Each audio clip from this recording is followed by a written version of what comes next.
Hujambo na karibu tena mtazamaji wa The World News katika kipindi hiki cha ulimwengu wa siasa. Uko na Adamu Hussein.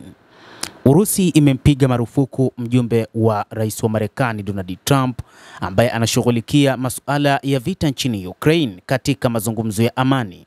Hii ni kwa mujibu wa shirika la habari la NBC ambalo limesema Keith Kellogg anaripotiwa kuonekana kama mtu mnafiki sana kwa Urusi na karibu sana kwa Ukraine.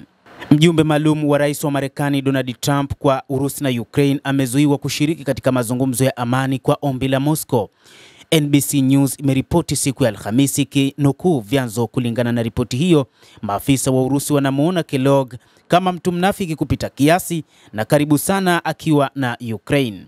Kiongozi huyo katika siku za hivi karibuni alitembelea nchini Ukraine na alikaa sana na watu wa Ukraine na hivyo kuonekana yupo katika upande wa Ukraine.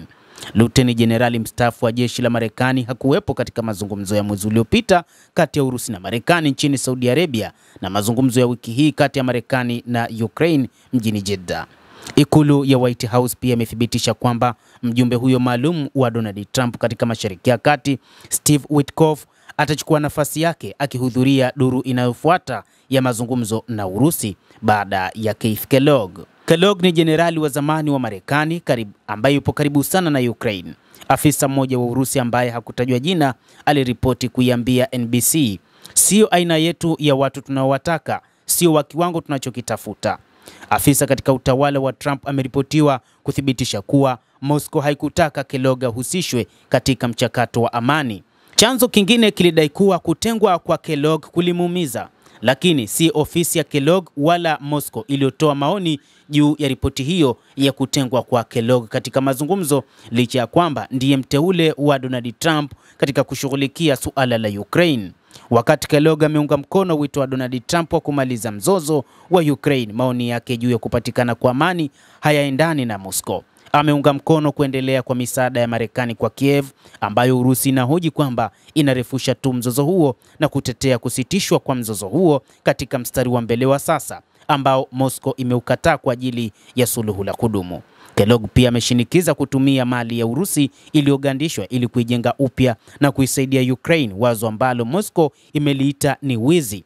Katika mahojiano na shirika la habari la Urusi la RT siku ya Jumatano, mchambuzi wa masuala ya kisiasa Malek Dudakov alipendekeza kwamba Kellogg anaweza kuondolewa kabisa kwenye mazungumzo kufuatia mkutano mkali wa mwezi uliopita kati ya Donald Trump na Volodymyr Zelensky ambao uligeuka kuwa mechi ya kelele baada ya kiongozi huyo wa Ukraine kusukuma nyuma matakwa ya Trump ya mazungumzo ya amani na Urusi.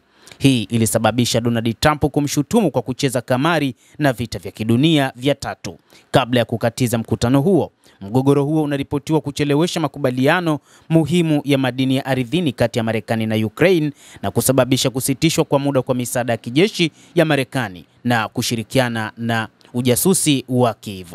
Kimsingi, Kellogg alikuwa na jukumu la mawasiliano na upande wa Ukraine, aliwaamuru wa Ukraine, na tunaona kuwa yote haya yalisababishwa kutofaulu sana na sasa hatashiriki tena katika mazungumzo yoyote mapya. Mtazamaji, endelea kuwa nasi bila kusahau kulike, kucomment na kusubscribe channel yetu hii. Jina langu ni Adamu Hussein. Endelea kuwa nasi wakati wote kupitia The World News.